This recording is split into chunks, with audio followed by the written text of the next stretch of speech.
Hello साथियों, नमस्कार। एके online classes में आपका हार्दिक स्वागत है। मैं अजय सर आप लोगों के बीच साथियों टीजीटी पीजीटी आईआरटी यानी कला से संबंधित साथियों 2022 का वीडियो पे प्रश्न बना के लाया हूँ। साथियों जो वीडियो है आपका वो बहुत मज़ेदार है वीडियो। तो लगभग आपका प्रागैतिहासिक चित्रकला से संबंधित वीडियो है साथियों। तो इसमें हम लोग लगभग 40 क्वेश्चन तक देखेंगे। कितना 40 होगा? तो 40 क्वेश्चन लगभग हो सकता है, 1-2 क्वेश्चन इधर उधर होंगे ना। तो इसे शायद 37 ही है ना, तो लगभग 40 का होगा। तो चलते हैं साथियों, वीडियो अच्छा लगे तो वीडियो को आप लाइक करेंगे, दोस्तों के पास शेयर करेंगे। वीडियो जो है ये दमदार वीडियो है, मस्त वीडियो। तो हर जगह से आपका रिवीजन होना चाहिए साथियों। सिलेबस आपका पूरा हो चुका है, सिर्फ मात्र बचा है रिवीजन। तो हर जगह से, हर छोर से, हर जगह से आपका रिवीजन ना, जितने ही रिवीजन करेंगे उतने ही ज़बरदस्त हम लोग की आपकी तैयारी हो पाएगी। तो चलते हैं, वीडियो स्टार्ट करते हैं। आज का जो वीडियो है तो आपकी स्क्रीन पे है। निम्न में से कौन सा स्थल भारत का अर्ध ऐतिहासिक स्थल नहीं है? क्या है? नहीं है, अर्ध ऐतिहासिक स्थल नहीं है। हड़प्पा है, सिंघनपुर है, लोथल है या मोहनजोदड़ो है। तो कौन सा इसमें से नहीं है साथियों अर्ध ऐतिहासिक स्थल? तो अर्ध ऐतिहासिक स्थल पहले देखिए तो ऐतिहासिक कौन से हैं? तो इसमें हड़प्पा आपका ऐतिहासिक है ना, लोथल भी है न, मोहनजोदड़ो है। लेकिन अर्ध ऐतिहासिक नहीं है, तो जो नहीं है वो आपका क्या है? सिंघनपुर। कौन सा नहीं है? तो सिंघनपुर जो है अर्ध ऐतिहासिक स्थल भारत का नहीं है। लेकिन हड़प्पा, लोथल, मोहनजोदड़ो हाँ ये ठीक। तो अगला है आपका, किस काल के मानव ने सर्वप्रथम चित्रकला का प्रयोग किया ना? किस काल के मानव जो थे, किस काल के मानव थे जो सबसे पहले ना, सबसे पहले चित्रकला का क्या किए थे? प्रयोग किए। उत्तर पाषाण काल के, वैदिक काल के, मध्य पाषाण काल के या आधुनिक काल के? तो बताइए, यहाँ पे देखिए चारों ऑप्शन आप लोगों के सामने। तो किस काल के मानव सबसे पहले चित्रकला का प्रयोग किए थे? तो किस काल के मानव थे साथियों? तो उत्तर पाषाण काल के जो मानव थे ये सबसे पहले चित्रकला का प्रयोग किए थे। उत्तर प्रदेश में प्रागैतिहासिक चित्र कहाँ मिलते हैं? उत्तर प्रदेश में प्रागैतिहासिक चित्र कहाँ से मिलते हैं? सिंहरिया से, सारनाथ से, मिर्जापुर से या अवध से? तो कहाँ से पाए जाते हैं उत्तर प्रदेश में जो प्रागैतिहासिक चित्र सबसे पहले कहाँ से पाए जाते हैं?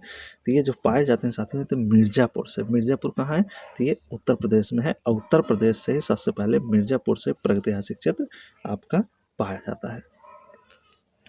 नवपाषाण काल में मानव कहाँ रहता है? जो नवपाषाण काल में मानव को पूछ रहा है, इंसान कहाँ रहते थे? सबसे पहले कहाँ रहते थे? बस्तियों में, जंगल में। तो नवपाषाण काल के जो मनुष्य थे वो कहाँ रहना स्टार्ट किए थे? बस्तियों में, जंगल में, शहरों में या पहाड़ों में? तो कहाँ रहना स्टार्ट किए थे ये लोग? तो बस्तियों में। नवपाषाण काल के जो मानव थे सबसे पहले बस्तियों में रहना स्टार्ट कर दिए थे। होशंगाबाद किस नदी के किनारे, जो होशंगाबाद है ये किस नदी के किनारे है साथियों? नर्मदा के, कावेरी के, यमुना के या गंगा के? तो होशंगाबाद किस नदी के किनारे है? तो होशंगाबाद जो आपका पड़ेगा साथियों तो नर्मदा नदी के किनारे है ना। होशंगाबाद आपका कहाँ है? तो पहली बात ये कमेंट करेंगे। तो ये एमपी में पड़ता है होशंगाबाद, मध्य प्रदेश। तो ये नर्मदा नदी के किनारे है। प्रागैतिहासिक चित्रों में किस रंग का प्रयोग अधिक हुआ है? प्रागैतिहासिक चित्रों में किन रंगों का प्रयोग ज़्यादा किया गया है? कौन से रंग है जो रंगों का प्रयोग ज़्यादा किया गया है? गेरू लाल, हरा, पीला या बैंगनी? तो किन रंगों का प्रयोग ज़्यादा किया गया है साथियों प्रागैतिहासिक चित्रों में? तो जिन रंगों का प्रयोग किया गया है वो चारों आपके सामने है। तो इनमें से आपको ढूंढ के एक को सही लगाना है। तो कौन सा है जो आपका बेस्ट और सटीक आंसर होगा? गेरू और लाल रंगों का प्रागैतिहासिक चित्रों में सबसे ज़्यादा प्रयोग किया गया था। भारतीय प्रागैतिहासिक चित्रकला के लेखक कौन थे? भारतीय प्रागैतिहासिक चित्रकला एक पुस्तक है, इसके लेखक पूछ रहा कौन है? एंडरसन है, अमरनाथ दत्त हैं, अजित घोष हैं या जगदीश गुप्त जी हैं? तो कौन है भारतीय प्रागैतिहासिक चित्रकला के जो लेखक हुए हैं साथियों? तो लेखक कौन है? तो कौन हो जाएंगे आप यहाँ? तो जगदीश गुप्त जी थे जो भारतीय प्रागैतिहासिक चित्रकला के क्या थे? लेखक थे, जगदीश गुप्त जी। अगला है आपका, प्रागैतिहासिक शिला चित्रों का विषय क्या था? जो प्रागैतिहासिक शिला चित्र, शिला माने पत्थर पर जो चित्र बने थे उसका विषय पूछ रहा है कि किन विषयों को लेकर चित्रकारी की गई थी पत्थरों पर प्रागैतिहासिक काल में? तो पशुपक्षी से, युद्ध से, आखेट से या उपरोक्त सभी से? ना। तो अगर देखा जाए जो प्रागैतिहासिक काल के जो मानव जाति जो पत्थर की शिलाओं पर ये जो चित्रकारी किए थे उनका जो विषय था साथ में पशु पक्षी भी था, युद्ध भी थे, आखेट थे, यानी कि ये उपयुक्त सभी वाला आपका आंसर बिल्कुल करेक्ट हो जाएगा, घ वाला। प्रागैतिहासिक चित्रों का धरातल क्या था? जो प्रागैतिहासिक चित्र है इसका धरातल पूछ रहा है क्या है। धरातल जिस पर चित्रकारी की जाती है, कपड़ा है, शिला है, कैनवास है या कागज है। तो कैसा धरातल था जिस पर चित्रकारी करते थे प्रागैतिहासिक काल के मानवों ने? तो कैसा धरातल साथ में? तो शिला था, यानी पत्थर था, पत्थर पर किया जाता। घायल सुअर का प्रसिद्ध चित्र कहाँ मिला हुआ है? जो घायल सुअर का चित्र है ये किस गुफा में मिला हुआ है? अमरनाथ में, बेल्लारी में, मानिकपुर में या मिर्जापुर में? तो किस गुफा से चित्रित है साथियों, कहाँ पे मिला हुआ है ये घायल सुअर का? तो घायल सुअर कहाँ मिला है? मिर्जापुर यूपी से। कहाँ से? मिर्जापुर यूपी से, उत्तर प्रदेश मिर्जापुर है वहीं से। चारकोल क्या है? चारकोल क्या है ना? ये जो चारकोल है क्या है? लोहा है, प्लास्टिक है, कोयला है या कोल तार की बत्ती है? तो चारकोल किसे कहेंगे साथियों? तो चारकोल जो होता है ये क्या होता है? कोयला होता है, जो अंगूर की बेल वोल से या अमरूद की बेल, अंगूर की बेल से बनाया जाता है ना, उसी को चारकोल कहते हैं। हाँ। प्रागैतिहासिक शिला चित्रों की खोज किसने की? जो प्रागैतिहासिक शिला चित्र थे इसकी खोज किसने किया ना प्रागैतिहासिक चित्रों की? C.W. Anderson, Archibald Carlyle, James Fergusson या कनिंघम? तो प्रागैतिहासिक शिला चित्रों की खोज किसने की थी? तो किसने किया था साथियों? तो आर्चिबाल्ड कार्लाइल के द्वारा खोजा गया था। अगला है आपका, प्रागैतिहासिक चित्रों में किसका महत्व है? जो प्रागैतिहासिक चित्र है साथियों तो इसमें किसका महत्व है प्रागैतिहासिक चित्रों में? रेखा का, प्रकृति का, रेखा या रंग? रेखा रंग और प्रकृति। देखिए ऑप्शन भी गजब का है। तो इसमें देखिए 43 में क्या राइट आंसर बनेगा यहाँ पे ना? तो प्रागैतिहासिक चित्रों में जो महत्व था साथियों तो किसका हो जाएगा इन चारों में से ना? तो ये रेखा उस समय सबसे ज़्यादा महत्वपूर्ण थी। जो चित्र बनते थे वो रेखा के माध्यम से इस तरह से बनाए जाते थे। तो क्या होता था? रेखा, जैसे कोई भी चीज़ बनाना होता था तो रेखा के ही माध्यम से उसको चीज़ को बनाते, चाहे गाड़ा बनाए, चाहे ऊँट बनाए, चाहे जो कुछ बनाए, तो रेखा का ही प्रयोग करते थे। प्राचीन युग में मानव द्वारा चित्र बनाने का मुख्य उद्देश्य क्या था? न प्राचीन काल में जो मानव थे उनका चित्र बनाने का मुख्य उद्देश्य क्या था? तो चित्र बनाने का मुख्य उद्देश्य क्या था? हृदयगत भय को शांत करना, कल्पनाओं को स्पष्ट करना, प्रकृति को आध्यात्मिक स्वरूप देना या उपरोक्त में से कोई नहीं। तो प्राचीन काल के जो मानव थे उनका चित्र बनाने का मुख्य उद्देश्य इसमें से क्या था? तो किस उद्देश्य को लेकर चित्रकारी करते साथियों? तो जो उनके हृदयगत के जो भय थे, भय मीन्स डर, उसी को शांत करने के लिए वो क्या करते थे? चित्रकारी को करते थे। अगला है, भारत में प्रागैतिहासिक चित्र कहाँ प्राप्त हुए हैं? भारत में प्रागैतिहासिक चित्र जो है कहाँ से मिले हुए हैं? मुजफ्फरपुर, खुर्जापुर, बिंदकी या सरगुजा से? तो कहाँ से मिले हैं साथियों? भारत में जो प्रागैतिहासिक चित्र मिले हैं तो कहाँ से मिलेंगे? तो राइट आंसर आपका यहाँ पे जो चारों यहाँ पे हो जाएगा आपका सरगुजा से। तो सरगुजा से ही भारत के प्रागैतिहासिक चित्र मिले हैं ना। तो ऑप्शन के अकॉर्डिंग आंसर सही लगाना चाहिए साथियों। तो जो आंसर हो अकॉर्डिंग वही सही लगाए। लेह क्षेत्र लद्दाख में प्रागैतिहासिक चित्रों का केंद्र कौन सा है? लेह क्षेत्र लद्दाख में जो प्रागैतिहासिक चित्रों का एक केंद्र है, कौन सा केंद्र है उसका? इनमें से क्या नाम है चार में? दलबन, ससपाल, लखुदियार या फकी नीली? तो कौन सा हो जाएगा यहाँ पे? 46 नंबर पर देखिए। तो यहाँ पे जो आपका राइट आंसर बनेगा वो ससपाल था। लेह क्षेत्र लद्दाख में जो प्रागैतिहासिक क्षेत्र था वो ससपाल था। भारतीय चित्रकला का प्रादुर्भाव हुआ, भारतीय जो चित्रकला इसका प्रादुर्भाव पूछ रहा है कब हुआ था? चित्रकारी से, शैल चित्रों से, चित्रलिपि से या भित्ति चित्रों से? तो वेरी वेरी मोस्ट क्वेश्चन है साथियों। तो अच्छा क्वेश्चन इसी तरीके से प्रश्न पूछे जाते हैं। प्रादुर्भाव हुआ तो प्रागैतिहासिक चित्रों से तो कैसे हुआ था? चित्रकारी से हुआ, चित्रलिपि से हुआ कि भित्ति चित्र से हुआ कि या शैल चित्रों से हुआ? तो अभी तक आप पढ़ते चले आ रहे हैं शैल चित्रों से। तो शैल चित्रों पर सबसे पहले क्या होता है? चित्र बनाया गया था। भीमबेटका में प्राप्त होने वाले चित्र अधिकतर किस रंग के हैं? जो भीमबेटका से जो प्राप्त हुए हैं अधिकतर में ज़्यादा मात्रा में चित्र किस रंग के हैं? भीमबेटका से जो प्राप्त हुए हैं, कत्थई रंग के, लाल रंग के, नीले रंग के या बैंगनी रंग के? तो भीमबेटका से प्राप्त होने वाले चित्र अधिकतर किस रंग के हैं साथियों? तो कौन सा रंग हो जाएगा यहाँ पे? देखिए यहाँ पे जो रंग होगा वो लाल रंग होगा। किस रंग के थे? तो लाल रंग के थे। अगला है, सिंघनपुर के शैल चित्रों की खोज कब हुई थी? सिंघनपुर के शैल चित्रों की खोज कब हुई? 1905 ईस्वी में, 1910 ईस्वी में, 1915 ईस्वी में या 1920 ईस्वी में? तो सिंघनपुर के शैल चित्रों की खोज पूछ रहा है तो कब हुआ था? तो चारों ऑप्शन आप लोगों के बीच में है। ऑप्शन देख के आप बताइए कि इसकी खोज कब हुई थी। तो कमेंट भी करिए जल्दी से। कब हुई थी? तो 1910 में। तो सिंगापुर जो शैल चित्रों की खोज हुई थी ये 1910 में थी। दक्षिण भारत के किस स्थान पर शैल चित्र प्राप्त हुए हैं? दक्षिण भारत का कौन सा एक स्थान है जहाँ पे शैल चित्र मिले हुए साथी हैं? तो बेल्लारी है, कुपागल्लू है, टेक्कल कोटा है या सैन कल्लू है?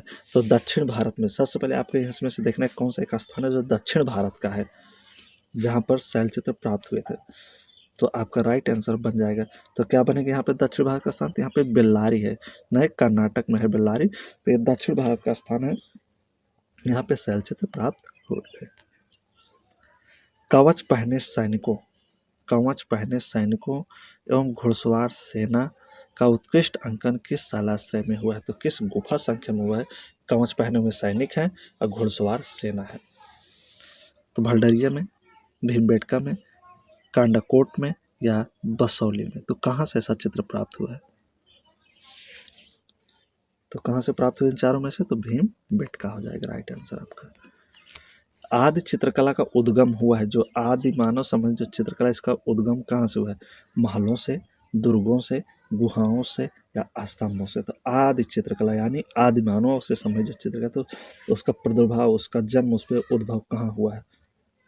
तो चारों में देख के बताइए कहाँ से हुआ था। तो इसका जो जन्म हुआ है कहाँ से हुआ है? तो गुहाओं से यानी गुफाओं से।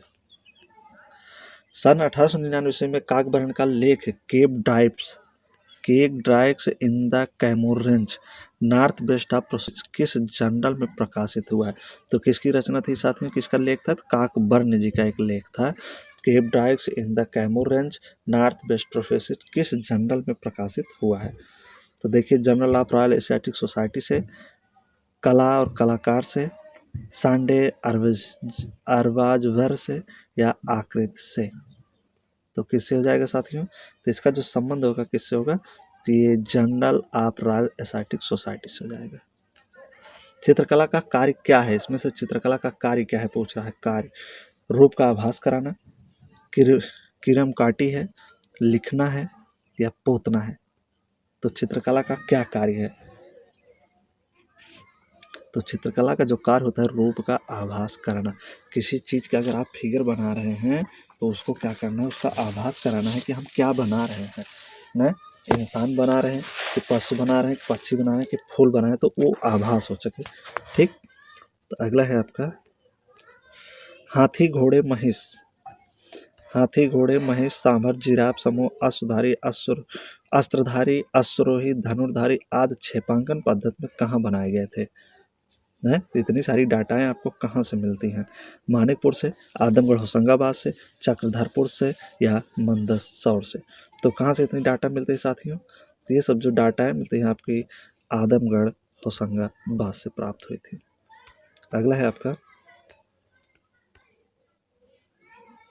सिंघनपुर के एक मार्मिक आखेट दृश्य में चित्रित किया गया है।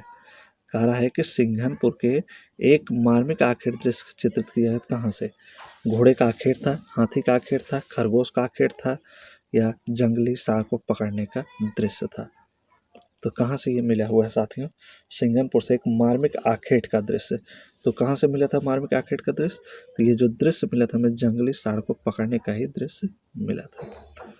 अगला है एक मरे हुए सुअर को पकड़कर ले जाने का सुंदर दृश्य कहाँ से अंकित है? पंचमढ़ी में, होशंगाबाद में, मिर्जापुर में या भीमबेटका में? तो एक मरा हुआ सुअर है, उसे पकड़ कर ले जा रहे हैं, तो कहाँ ये दर्शाया गया है?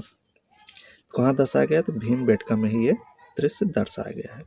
घायल भैंसा क्या करा है? घायल भैंसा तीरों से बिधा हुआ है और दम तोड़ते हुए कहाँ दिखाया गया है, चित्रित किया गया है? पंचमढ़ी में, दैमाबाद में, सिंघनपुर में या मिर्जापुर में। तो घायल भैंसा है, वो तीर उसको लगा हुआ है, तीरों से विधा है और दम तोड़ते हुए दिखाया गया। तो कहाँ दिखाया गया, किस गुफा में चित्र है साथियों, तो कहाँ हो जाएगा ये, तो सिंघनपुर में इसका चित्रण किया गया है। इमली खो, इमली खो में किस पशु का आखेट का दृश्य अंकित है। तो कहने का मतलब इमली खो में कौन सा पशु है जिसका शिकार का दृश्य दिखाया गया, सांभर का, हिरन का, बारहसिंघा का या खरगोश का। तो किसका हो जाएगा साथियों, तो 59 का देखिए, तो यहाँ पे किसका हो जाएगा, तो यहाँ पे सांभर का हो जाएगा। इमली खो में सांभर का शिकार का दृश्य है। मिर्जापुर में किन पशुओं के मार्मिक दृश्य हैं, मिर्जापुर में किन पशुओं के मार्मिक दृश्य बनाए गए, गैंडे तथा सुअर, सांभर, बारहसिंगा या महिष। तो वेरी वेरी मोस्ट इंपॉर्टेंट है, कितने जितने क्वेश्चन आपका चल रहा है प्रागैतिहासिक चित्रकला साथियों। यहाँ पे 60 पे देखिए राइट आंसर आपका क्या हो जाएगा, गैंडे तथा सुअर है, मिर्जापुर से मिला हुआ है चित्र। पंचमढ़ी क्षेत्र के माणादेव, पंचमढ़ी क्षेत्र के माणादेव गुफा की छत पर किस हिंसक पशु का आखेट हुआ है, हिंसक खतरनाक पशु का। तो भालू का आखेट है, गैंडे का आखेट है, शेर का आखेट है या हाथी का आखेट है। तो इन चारों में देखिए कि हिंसक कौन है सबसे ज़्यादा, इन चारों में सबसे खतरनाक कौन है, तो यहाँ पे शेर हो जाएगा, शेर का आखेट हुआ है। पंचमढ़ी कहाँ स्थित है मित्रों, जो पंचमढ़ी है कहाँ स्थित है, ग्वालियर में, भोपाल में, झांसी में या सागर में। तो पंचमढ़ी जो हिस्सा है कहाँ का है, एमपी का है। कहाँ का हिस्सा है, एमपी का, मध्य प्रदेश का। तो यहाँ पे मध्य प्रदेश से संबंधित जो स्थान है तो वो भोपाल है। क्या दिखाई दे रहा है, तो भोपाल। तो यहाँ पे भोपाल आपका राइट आंसर बन जाएगा। अगला है, प्रागैतिहासिक चित्रों की क्या विशेषता है, जो प्रागैतिहासिक चित्र हैं साथियों इसकी क्या विशेषता है, ओज है, अलंकारिता है, रेखांकन है या आमूर्तन है। तो प्रागैतिहासिक चित्रों की क्या विशेषता है इनमें से देखिए, तो इसकी क्या विशेषता हो जाएगी साथियों प्रागैतिहासिक चित्रों की, तो रेखांकन, रेखा द्वारा बनाए गए थे। निम्नलिखित में से कौन सा खनिज रंग नहीं है, इनमें से कौन सा है खनिज रंग जो नहीं है, गेरू, रामरच, एक्रेलिक या प्योरी। तो खनिज रंग नहीं है, तो कौन सा नहीं हो जाएगा साथियों, तो इसमें जो एक्रेलिक रंग होता है ये खनिज रंग नहीं होता, बल्कि गेरू भी है, रामराज भी है, प्योरी भी है, लेकिन एक्रेलिक रंग एक खनिज रंग नहीं होता है। रायगढ़ जिले का सिंघनपुर किस लिए प्रसिद्ध है, रायगढ़ के जिले का जो सिंघनपुर है ये किस लिए फेमस है, मूर्तिकला के लिए, काष्ठ शिल्प के लिए, कांस्य शिल्प या शैल चित्र के लिए। तो रायगढ़ जिले का सिंघनपुर तो किस लिए प्रसिद्ध है साथियों, ये आपका जो प्रसिद्ध है शैल चित्र के लिए क्या है, प्रसिद्ध है, फेमस है। अगला है आपका, भारत के किस शैलाश्रय से अग्नि के नियमित प्रयोग का साक्ष्य राख, कोयला, राख हो गया, कोयला हो गया, जली हुई हड्डियों के रूप में प्राप्त होता है। तो मिर्जापुर से, बेल्लारी से, पंचमढ़ी से या भीमबेटका से। तो राख, कोयला, जली हुई हड्डियाँ कहाँ से मिली हुई हैं, तो ये जो आपका मिला हुआ इन चारों में से तो भीमबेटका से ही मिला हुआ है ना। आज का आखिरी और लास्ट क्वेश्चन है आपका, प्रागैतिहासिक काल में सबसे अधिक किस पशु का चित्रण हुआ है, सबसे अधिक कौन सा पशु दिखाया गया है, जंगली सुअर, बैल, हिरन या भालू। तो कौन सा चित्र का सबसे ज़्यादा चित्रण हुआ है साथी यहाँ पे, तो यहाँ पे अगर देखिए प्रागैतिहासिक चित्रकला में तो सबसे ज़्यादा हिरन का चित्रण सबसे ज़्यादा हुआ है। तो ये रहे साथियों आज के मोस्ट इंपॉर्टेंट क्वेश्चन। उम्मीद है कि सारे प्रश्न, वीडियो आप लोगों को अच्छा लगा। वीडियो अच्छा लगा तो वीडियो को आप प्यारा सा लाइक करेंगे, दोस्तों के पास शेयर करेंगे, नए व्यूवर्स चैनल को सब्सक्राइब करेंगे। तो बहुत बहुत धन्यवाद, आभार आप लोगों का। एक चैनल आपका है, वीडियो आपका है, इसे आपको आगे बढ़ाना है साथियों, तो बहुत बहुत धन्यवाद।